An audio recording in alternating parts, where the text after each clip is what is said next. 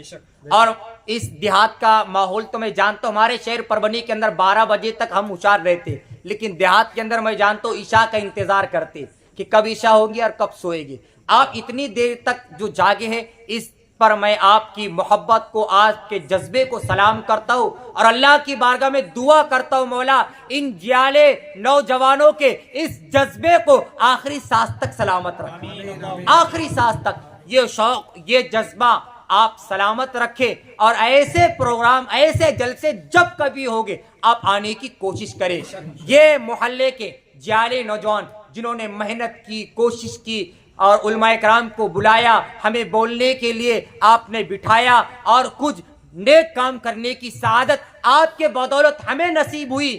میں چاہتا ہوں کہ آپ بہت خوش نصیب ہے، اس لیے کہ اگر اس پروگرام کے ذریعے ہماری ماں، ہماری بہن کے دل میں اگر کوئی بات اتر جائے، وہ نمازی بن جائے، آپ کے دل میں کوئی بات اتر جائے، گناہ سے نفرت پیدا ہو جائے، میں سمجھتا ہوں آج کا جلسہ رکھنے والے، جلسے میں آنے والے، جلسے کے اندر کوشش، کاوش، محنت کرنے والے اور بیان کرنے والے اور حاضرین اور ناظرین، ان سب کی آخرت سنور جائے گی.